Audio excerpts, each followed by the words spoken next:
মুসলমান ভাইরা আমার, বনি ইসরাইল বংশে অসংখ্য নবী রাসূল আল্লাহ পাক মানব জাতির হেদায়েতের জন্য, কল্যাণের জন্য, দুনিয়ার জীবনে শান্তির জন্য, আখিরাতে জীবনের মুক্তির জন্য গাইডলাইন পথ প্রদর্শক হিসাবে আল্লাহ পাক এই দরার বুকে পাঠিয়েছিলেন, আগমন করেছিলেন। যেমন করে ঈসা রূহুল্লাহ, মুসা কালিমুল্লাহ, এ আল্লাহর গোলাম তাওরাত কিতাব তিলাওয়াত করতে গিয়ে মুসা পয়গম্বর দেখতে পাই কিতাবের মধ্যে বিভিন্ন জায়গায় লেখা আছে আখির জামানার পয়গম্বর যিনি হবেন, আখির জামানার নবীজির উম্মতে কেরাম যারা হবেন, পূর্ববর্তী সকল নবী রাসূলদের উম্মতের সম্মানের চাইতে ৭০ গুণ সম্মান মর্যাদা বেশি হবে। চারটাখানি কথা। তাওরাত কিতাব তিলাওয়াত করতে গিয়ে, পাঠ করতে গিয়ে দেখেন লেখা আছে যে আখিরে জামানার উম্মতের সম্মান, শান, মান, মর্যাদা আল্লাহর কাছে, প্রভুর কাছে পূর্ববর্তী সকল নবী রাসূলদের উম্মতে কেরামের চেয়ে বেশি। সুবহানাল্লাহ। মুসা পয়গম্বর আফসোস করে আল্লাহর কাছে বলছিলেন, আল্লাহ, যে উম্মত এত দামি হবে, যে উম্মতের শান মর্যাদা এত হবে, আল্লাহ ওই উম্মত আমি মুসা নবীকে দাও। জোরে বলেন সুবহানাল্লাহ। আচ্ছা বলেন তো, কে না চায় ব্যক্তিগত জীবনে, পারিবারিক জীবনে, বংশীয়, সামাজিক, গোত্র বলেন, রাষ্ট্রভাবে বলেন, প্রাতিষ্ঠানিকভাবে বলেন, সকল জায়গায় তো সবাই চায় বড় হতে, দামি হতে। কথা বলেন ঠিক কিনা? আমি আমিনুল ইসলামও চাই আমি একজন বড় মাপের মানুষ হব, আমি একজন বড় মাপের মানুষ হব, যেন সবাই আমাকে শ্রদ্ধা করে, সম্মান করে, ভালো বলে, উত্তম বলে। একজন শিক্ষক সেও চায় তার স্টাফদের মধ্যে একজন ভালো শিক্ষক হিসেবে গড়ে তুলতে। কথা বলেন ঠিক কিনা? আমরা সবাই দামি হতে চাই। মুসলমান ভাইরা আমার, মুসা কালিমুল্লাহ আল্লাহকে বললেন, রব্বুল আলামিন বনি ইসরাইল বংশের নবী বানাইছেন, তাতে আমার মনে কোনো শান্তি নাই, কোনো তৃপ্তি নাই। যদি বনি ইসরাইল বংশের নবী না বানায়া যদি আখিরে জামানার উম্মত যদি আমি মুসা কালিমুল্লাহকে দাও, আমি মুসার দিলটা অনেক বড় হয়ে যাবে, খুশি হয়ে যাব। আল্লাহ রাব্বুল আলামিন বললেন, না রে মুসা, না না, ওই উম্মত তোমার জন্য বরাদ্দ হবে না। এ মুসা, আমি আল্লাহ পাক ওই উম্মতে কেরাম আখিরে জামানার আমার বন্ধু, আমার হাবিবুল্লাহ, আমার নবীজির জন্য বাজেট করেছি। মারহাবা কোন? আর একটু জোরে বলেন মারহাবা। ইয়া আল্লাহর গোলাম, আল্লাহ পাক যখন বললেন মুসারে আফসোস করে কোনো লাভ হবে না, আবেদন করে কোনো লাভ হবে না, মনে কষ্ট নিয়েও কোনো লাভ হবে না, আমি আল্লাহ পাক তোমার জন্য গ্রহণ করি নাই, বাজেট করি নাই, কবুল করি নাই। এরে আমার বন্ধু, আমি আখির জামানার উম্মতদেরকে বাজেট করেছি আমার বন্ধু মুহাম্মদুর রাসূলুল্লাহ সাল্লাল্লাহু আলাইহি ওয়াসাল্লামের জন্য। জোরে বলা যাবে কি মারহাবা? আমার ভাইরা রে, আমার বন্ধুগণ, মুসা কালিমুল্লাহ আল্লাহর পক্ষ থেকে এই ধ্বনি, এই আওয়াজ, এই উপদেশ, এই নসিহত শুনবার পরে আবেদন করে বলতেছে, আল্লাহ আখির জামানার উম্মতদের নবী যদি না বানাও, আল্লাহ তোমার কাছে আবেদন, তোমার কাছে অ্যাপ্লিকেশন, তোমার কাছে আবেদন করতেছি, আখির জামানার নবীজির উম্মত হিসেবে গ্রহণ করো। সুবহানাল্লাহ। উম্মত দিবে না, কোনো ব্যথা নাই, নবী বানাইবে না, কোনো ব্যথা নাই, কিন্তু আখিরে জামানার নবীজির উম্মত হিসাবে গ্রহণ করো। জোরে বলেন সুবহানাল্লাহ। তেলের গাড়ি তেলে চলে, হাওয়ার গাড়ি হাওয়ায় উড়ে, চালাই গাড়ি, বিনা তেলে চালাই গাড়ি নবী সুলাইমান। আমরা সেই মুসলমান বন্ধু, আমরা সেই মুসলমান। জোরে বলেন তেলের গাড়ি তেলে চলে, হাওয়ার গাড়ি হাওয়ায় উড়ে, বিনা তেলে চালাই গাড়ি, বিনা তেলে চালাই গাড়ি নবী সুলাইমান। আমরা সেই মুসলমান, ওরে যুবক আমরা সেই মুসলমান। কথা বলেন ঠিক কিনা?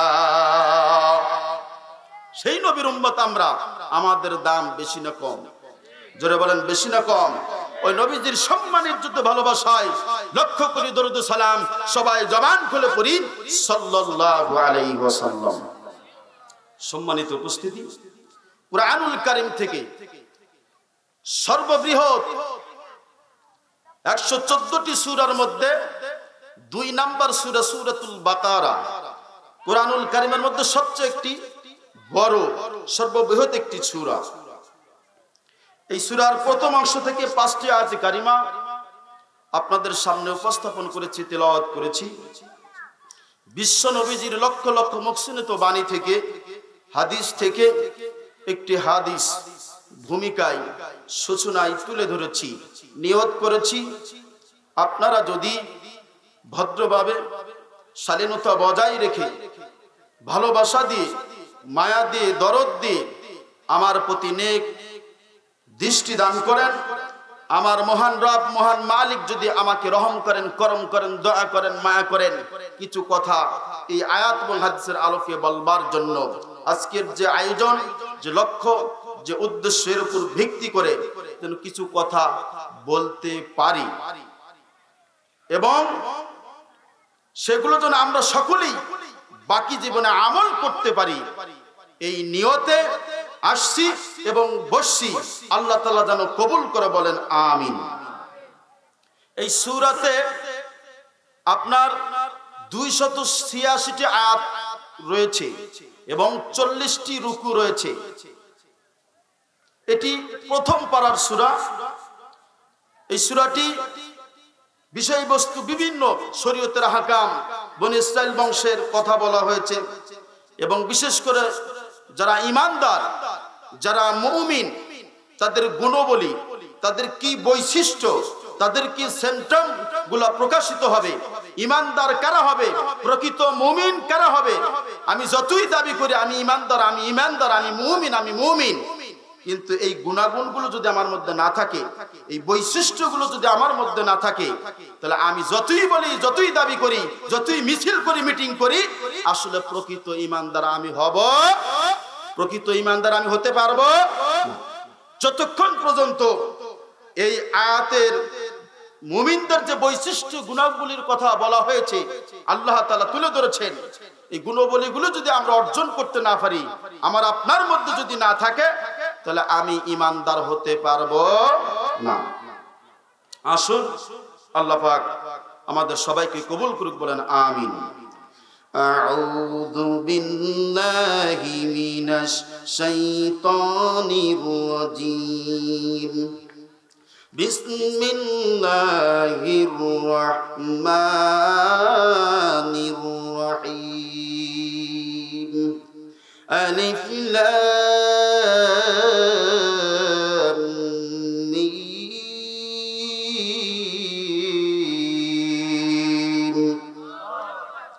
যালিকাল কিতাবু লা রাইবা ফীহি হুদাল লিল মুত্তাকিন।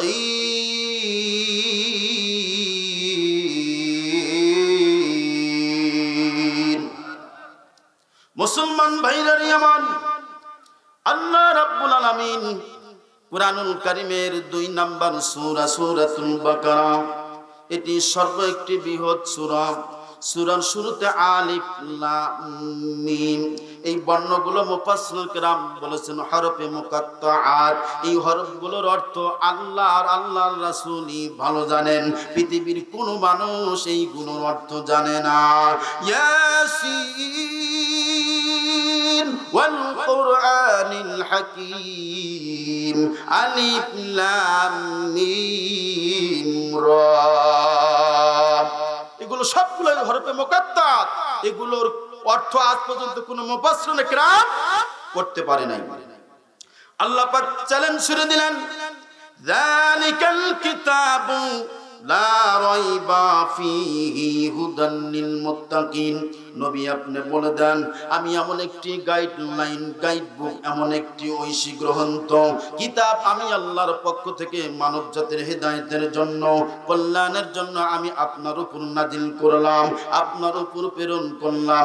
ইয়া রাসূলুল্লাহ, ইয়া হাবিবাল্লাহ, দুনিয়ার যদি কোনো মানুষ এই কিতাব অনুযায়ী নিজের জীবন সিটিং করে নাই, ফিটিং করে নাই, জন্মলগ্ন থেকে শুরু করে জ্ঞান হওয়ার পরের থেকে শুরু করে নিয়ে মৃত্যুর আগ পর্যন্ত যদি কোনো আমার গোলাম, আমার কোনো বান্দা, আমার কোনো বান্দি এই কুরআনুল কারীম অনুযায়ী যদি জীবন গড়ে, সিটিং করে, ফিটিং করে নাই, আমি আল্লাহ ঘোষণা করে দিলাম হুদাল লিল মুত্তাকিন। ইয়া রাসূলুল্লাহ, ইয়া হাবিবাল্লাহ, এটি মুত্তাকিদের জন্য হেদায়েত, হেদায়েত, হেদায়েতের বাণী। যদি কোনো মানুষ এটা রিসার্চ করে, পড়া, শেখে এবং আমল করে, আমি আল্লাহ পাক ওই সকল মানুষগুলোকে হেদায়েত দেব। সুবহানাল্লাহ, আরো জোরে বলেন সুবহানাল্লাহ।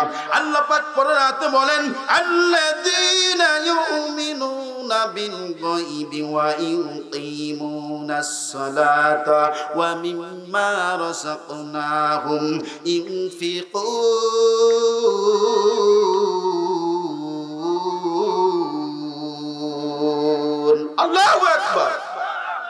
মুসলমান ভাইরা নিয়ামান, আল্লাহ পাক বলতেছেন, ইয়া রাসূলুল্লাহ, ইয়া হাবিবাল্লাহ, দুনিয়ার জীবনে কারা ঈমানদার, কারা মুমিন হবে আমি আল্লাহ বলে দিলাম। আল্লাযীনা ইউমিনুনা বিল গায়ব, যেই সকল মানুষগুলো অদৃশ্যের প্রতি বিশ্বাস স্থাপন করবে, আমি আল্লাহকে না দেখে বিশ্বাস স্থাপন করবে, নবী রাসূলদেরকে বিশ্বাস স্থাপন করবে, আমি আল্লাহর সৃষ্টি ফেরেশতাকুলকে বিশ্বাস স্থাপন করবে। ইয়া রাসূলুল্লাহ, ইয়া হাবিবাল্লাহ, শুধু তাই নয়, তাই নয়, তাই নয়, মৃত্যু একদিন অবধারিত হবেই, হবেই, হবেই। একদিন মালাকুল মউত চলে আসবে, জানটা বের করে নিয়ে আসবে, কোনো রেহাই থাকবে না, রেহাই থাকবে না, কোনো রেহাই তাকে দেওয়া হবে না।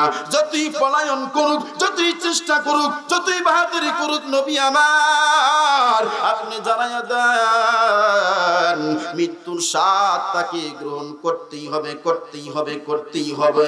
এটি যারা বিশ্বাস স্থাপন করবে, মৃত্যু হওয়ার পর আবার কিয়ামত হবে, হাসর নাসর হবে, বিচার কার্যক্রম পরিচালনা করা হবে। ইয়া রাসূলুল্লাহ, ইয়া হাবিবাল্লাহ, এই সমস্ত বস্তুগুলো, জিনিসগুলো, দিকগুলো যারা বিশ্বাস স্থাপন করবে, যেই মানুষগুলা মনে প্রাণে মেনে নিবে এবং আমল করবে, আমি আল্লাহর কাছে ওই মানুষগুলাই হলো মুমিন। সুবহানাল্লাহ, আরো জোরে বলেন সুবহানাল্লাহ।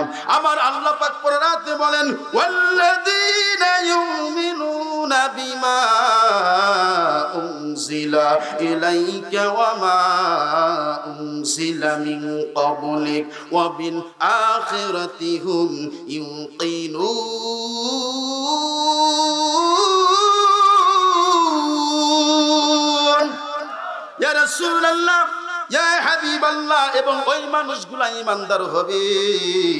ওয়াল্লাযীনা ইউমিনুনা বিমা উনজিলা ইলাইকা, আমি আল্লাহর পক্ষ থেকে আপনি নবীজির উপরে যে ঐশী গ্রন্থ, কিতাব, গাইডলাইন, গাইড বুক, কুরআনুল কারীম খানা আমি আল্লাহ নাযিল করেছি, যারা এইটা বিশ্বাস স্থাপন করবে, মেনে নিবে, শুধু তাই নয়, তাই নয়, আপনার পূর্ববর্তী যত নবী রাসূল এসেছিল তাদের উপর যত কিতাব আমি আল্লাহ নাযিল করেছি, সমস্ত কিতাবের প্রতি যারা বিশ্বাস স্থাপন করবে, শুধু তাই নয়, তাই নয়, তাই নয়, এবং ওয়াবিল আখিরাতি হুম ইউকিনুন, আখিরাতকে যারা বিশ্বাস স্থাপন করবে তারাই হলো মুমিন। সুবহানাল্লাহ বলেন।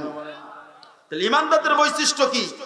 যে অদৃশ্যের প্রতি বিশ্বাস স্থাপন করতে হবে, সালাত কায়েম করতে হবে, ওয়া ইউকিমুনাস সালাহ, নামাজ প্রতিষ্ঠা করতে হবে, সালাতকে কায়েম করতে হবে, ওয়া মিম্মা রাযাকনাহুম ইউনফিকুন, আমি আল্লাহর পক্ষ থেকে দেওয়া যে রিজিক দান করেছি, সম্পদ দিয়েছি, বান্দারে তোমার কোনো রিজিকের ব্যবস্থা ছিল না, আমি আল্লাহ তোমার জন্য রিজিকের ব্যবস্থা করে দিয়েছি। আরে আমার বান্দা, তোমার কোনো চাকরি ছিল না, আমি আল্লাহ পাক চাকরির ব্যবস্থা করে দিয়েছি। আরে আমার গোলাম, তোমার কোনো কর্ম ছিল না, দাঁড়ে দাঁড়ে ঘুরতে আর বেড়াতে, কন্দন করতে, তোমার মা তোমার বাবা তোমার কর্মের জন্য আমি আল্লাহর কাছে চোখের পানি ঝরিয়েছিল। এরে আমার গোলাম, আমি আল্লাহ তোমাকে এই কর্মের ব্যবস্থা করে দিয়েছি, ব্যবসার বন্ধ ব্যবস্থা করে দিয়েছি। তোমরা যারা শ্রমিক, তোমরা যারা কৃষক, তোমরা মাঠে ঘাটে কাজ করো, শ্রমজীবী কাজ করো, আমি আল্লাহ পাক ওখানেও রিজিকের ব্যবস্থা করে দিয়েছি। ইয়া রাসূলুল্লাহ, ইয়া হাবিবাল্লাহ, ঈমানদার তো তারাই হবে, মুমিন তো তারাই হবে যারা আমি আল্লাহর পক্ষ থেকে দেওয়া রিজিক আমি আল্লাহর রাস্তায় কিছু অংশ ব্যয় করবি। সুবহানাল্লাহ। আমরা রাজি আছি? জোরে বলেন রাজি আছি। মুসলমান ভাইরা আমার, বেশি সময় নিব না, সময় অনেক চলে গেছে। মূল কথাটা শুধু বললাম, আমরা তো সবাই বলি আমি ঈমানদার, আমি মুমিন, আমি মুমিন, আমি ঈমানদার, কিন্তু ঈমানদারের যে বৈশিষ্ট্য, যে গুণাবলী রয়েছে, সেইগুলা আমি আমিনুল ইসলাম সিরাজের মধ্যে আছে কিনা একটু যাচাই বাছাই করার দরকার আছে না নাই? জোরে বলেন আছে না নাই? পরে রাতে আল্লাহ বলেন সূরাতুন আপনার আনফাল 8 নম্বর সূরা 1 নম্বর রুকু 2 থেকে 4 নম্বর আয়াতে আমার আল্লাহ বলেন ইন্নামাল মুমিনুনাল্লাযীনা ইযা যুকিরাল্লাহু ওয়াজিলাত কুলুবুহুম ওয়া ইযা তুলিয়াত আলাইহিম আয়াতুহু যাদাতুহুম ঈমানান ওয়া আলা রাব্বিহিম ইয়াতাওয়াক্কালুন।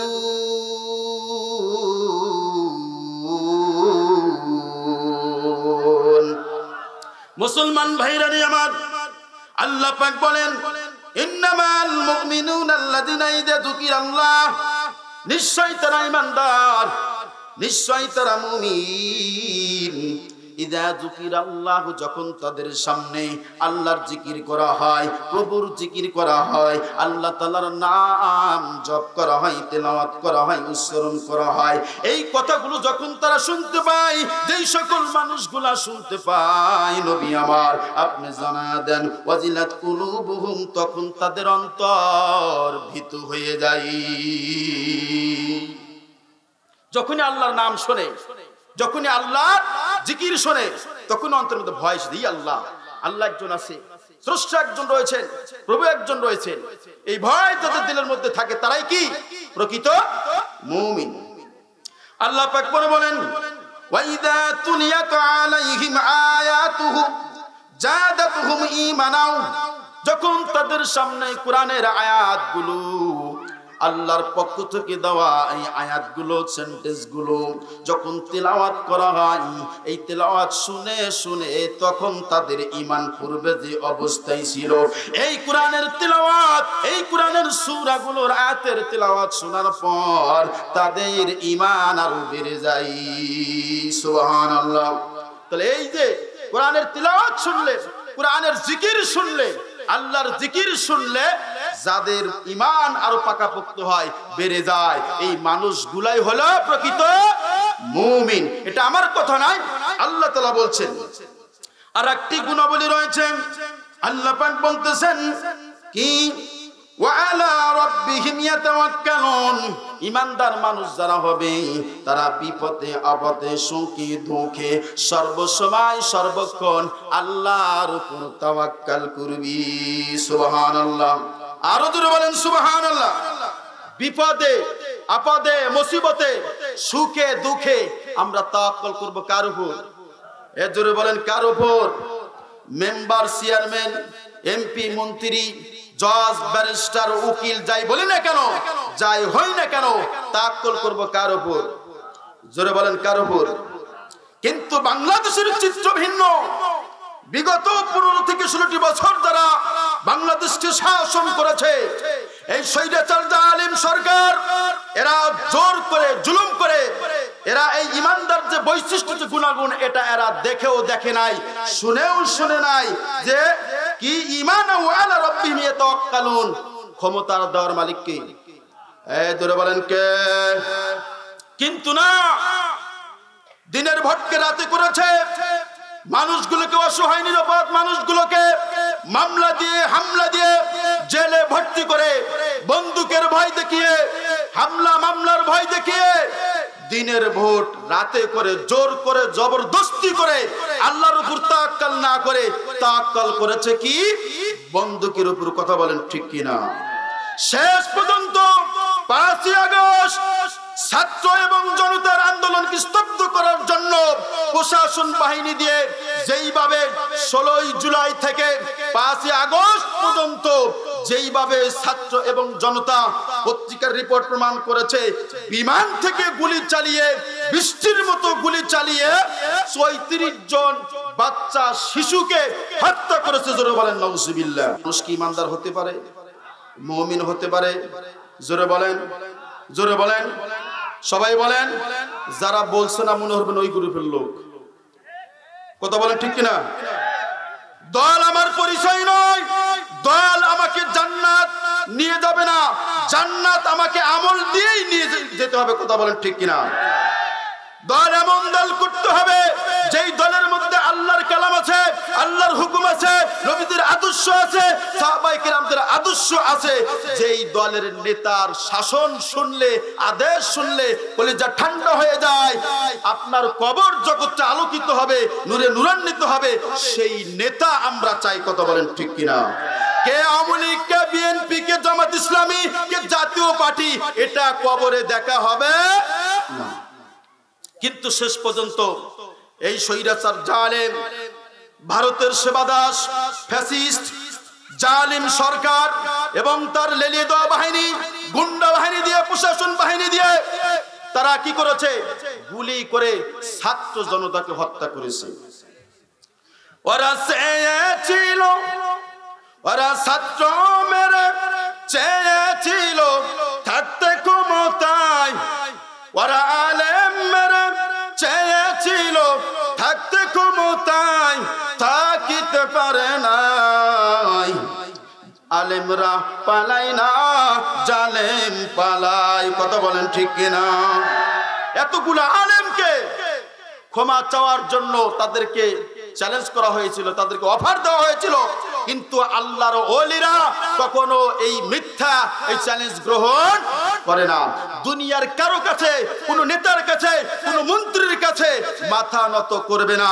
যাদের দিলে ঈমান আছে, ঈমান আছে, কোরআন আছে, আল্লাহর ভয় আছে, রাসূলের আদর্শ আছে, সে কোনোদিন দুনিয়ার কোন মানুষের কাছে মাথা নত করবে না, করবে না, করবে না। কথা বলেন ঠিক কিনা? আমি এই গল্পটা বলে শেষ করব। ওরা ছাত্র মেরে চেয়েছিল থাকতে ক্ষমতায়, ওরা আলেম মেরে চেয়েছিল থাকতে ক্ষমতায়, থাকিতে পারে নাই। আলেমরা পালাই না, জালেম পালাই। আলেমরা পালাই না, জালেম পালাই। সময় ছিল 45 মিনিট, গণভবন না সারিলে হইতো রে ফিনিশ। কথা বলেন ঠিক কিনা? সময় ছিল 45 মিনিট, গণভবন না সারিলে হইতো রে ফিনিশ। গণভবনে ভাই ইঁদুরের গর্ত নাই, ইঁদুরের গর্ত নাই, পালাবে কোথায়? তাই দিল্লি চইলা যায়। আলেমরা পালাই না, জালেম পালাই। আলেমরা পালাই না, জালেম পালাই। জোরে বলা যাবে কি মারহাবা? আমার ভাইরা রে, আমার বন্ধুগণ, আমি ওই দিকে যাব না। আল্লাহ পাক এই সূরাতুল বাকারার মধ্যে ঈমানদারদের যেই বৈশিষ্ট্য কথাগুলো তুলে ধরেছেন। আসুন এই ঈমানদার যদি আমরা হতে চাই, আল্লাহ পাক একটি গুণের কথা বলেছেন, ওয়া মিম্মা রাযাকনাহুম ইনফিকুন। ইয়া রাসূলুল্লাহ, ইয়া হাবিবাল্লাহ, আপনি জানিয়ে দেন আমি আল্লাহর পক্ষ থেকে দেওয়া রিজিক আমি আল্লাহর রাস্তায় যারা ব্যয় করবে তারাই হলো মুমিন। সুবহানাল্লাহ। আসুন, আব্দুল লতিফ পিতা রকিবার মাস্টার 1000 টাকা জোরে বলেন মারহাবা, আর জোরে বলেন মারহাবা। আয় আল্লাহ তাআলা, তোমার গোলাম আব্দুল লতিফ ভাই জানে 1000 টাকা দান করেছে, কবুল করো আল্লাহ, জানে মালে বরকত দিয়ে দাও।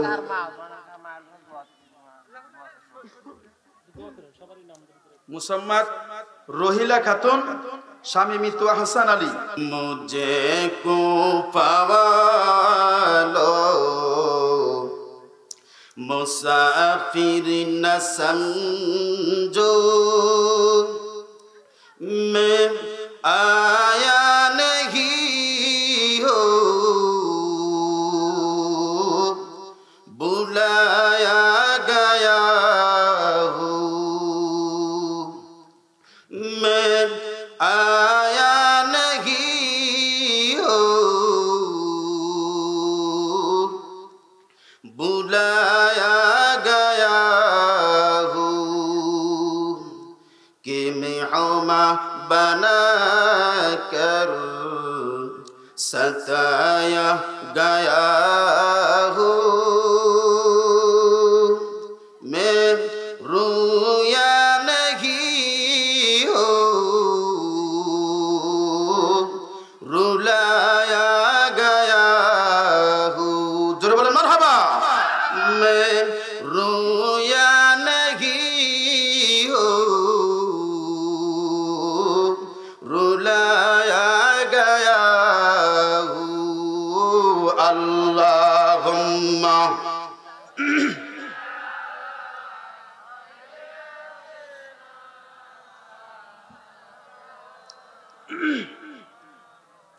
वाला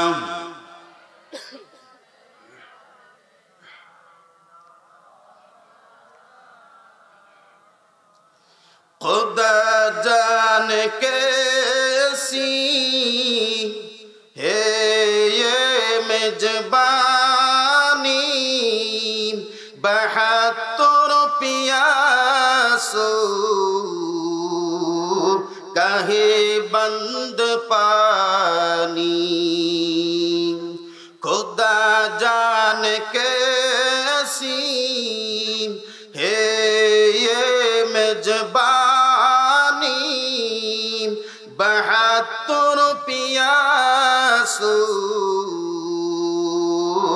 कहे बंद पानी, मुकद्दर में है हाउस कौसर का पीला, मैं पियासा नहीं हो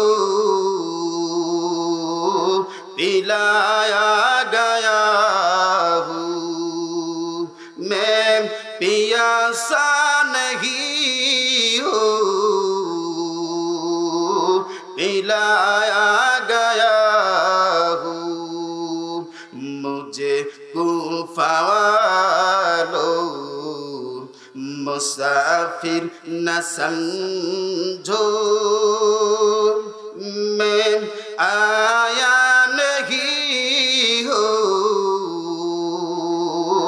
बुलाया गया हूँ, मैं आया नहीं हो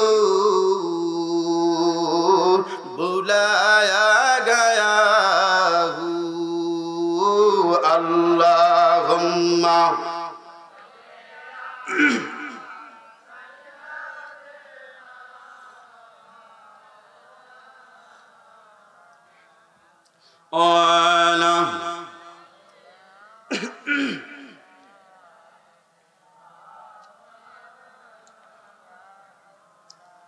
আলহামদুলিল্লাহ, সমস্ত প্রশংসা তারই মহান প্রভুর দরবারে এজন্য যে আল্লাহ পাক দীর্ঘদিন পর, প্রায় 1 বছর পর, বিশেষ করে এই মসজিদের জালসা তাফসীর মাহফিল অনেক দিন হলো হয় না। যাই হোক, কর্তৃপক্ষকে ধন্যবাদ যারা এই আয়োজন করেছেন। এত সুন্দর একটি পরিবেশ, রহমতপূর্ণ, বরকতপূর্ণ মজলিস আমাদের সকলের জন্য উপহার দিয়েছেন। সম্মানিত উপস্থিতি, আজকের 28 নভেম্বর 2024 হাটচৌবিলা মধ্যপাড়া হিজবায়াতুল জামি মসজিদের উন্নতিকল্পে বিরাট ইসলামিক জালসার সম্মানিত চোদ্দাবাজন জনাব সভাপতি সাহেব আলহাজ মাওলানা জহুরুল ইসলাম বারাকাল্লাহু ফি হায়াতি, সকলে বলুন আমিন। প্রধান অতিথি হিসেবে উপস্থিত থাকার জন্য সদাই সম্মতি জ্ঞাপন করেছেন, যাকে শুধু বাংলাদেশ নয়, পৃথিবীর সমগ্র রাষ্ট্র যাকে এক নামে চেনে, বাংলাদেশ জামাত ইসলামীর কেন্দ্রীয় সহকারী সেক্রেটারি জেনারেল, সাবেক বাংলাদেশ ইসলামী ছাত্র শিবিরের কেন্দ্রীয় সভাপতি, রাজশাহী বিশ্ববিদ্যালয়ের সিনেট সদস্য, উল্লাপাড়ার গৌরব, উল্লাপাড়ার গণমানুষের প্রিয় নেতা আলহাজ মাওলানা রফিকুল ইসলাম খান সাহেব, বিশেষ অতিথিবৃন্দ, সম্মানিত অতিথিবৃন্দ, বিশেষ করে আজকের ইসলামিক জালসার প্রধান আকর্ষণ, প্রধান বক্তা হযরত মাওলানা মুহাম্মদ নজরুল ইসলাম সিরাজি সাহেব, আলোচনা করে ধন্য করেছেন আমার 14 কাকা, অত্র মসজিদের ইমাম সাহেব হুজুর, যিনি আমার ওস্তাদ সমতুল্য, মাওলানা মুহাম্মদ আলতাফ হুসাইন সাহেব সহ অন্যান্য ওলামায়ে হযরত, সামনে উপবিষ্ট আমার এলাকার, আমার ভালোবাসার, আমার কলিজার টুকরো, দিন প্রিয়, ইসলাম প্রিয় তৌহিদি মুসলিম ইকরাম ভাইজানেরা, বাবাজিরা, যুবক বন্ধুরা, পর্দার আড়ালে অবস্থানরত শ্রদ্ধা সম্মানিত সরল মনা আমার মা এবং বোনেরা, সকলের প্রতি আমার অন্তর স্থল থেকে হৃদয় নিংড়ানো সালাম, ওয়েলকাম, স্বাগতম, মোবারকবাদ গ্রহণ করুন। আসসালামু আলাইকুম ওয়া রাহমাতুল্লাহি ওয়া বারাকাতুহু।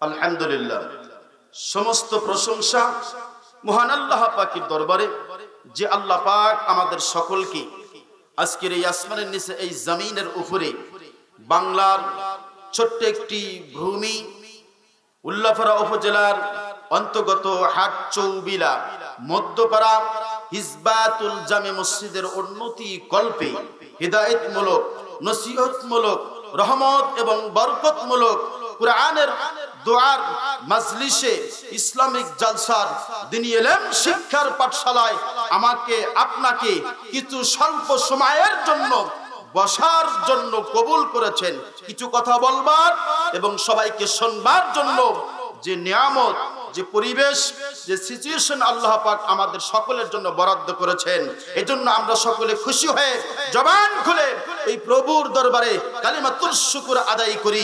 সবাই বলে আলহামদুলিল্লাহ। অতঃপর লাখ কোটি দরুদ ও সালাম সাইয়্যিদুল মুরসালিন খাতামান নবীন মুহাম্মদ মুস্তাফা, দয়ার নবী, মায়ার নবী, তিন নবী, সর্বকাল সর্বযুগের শ্রেষ্ঠ নবী, শ্রেষ্ঠ রাসূল, শ্রেষ্ঠ পয়গম্বর, যার উম্মত হওয়ার জন্য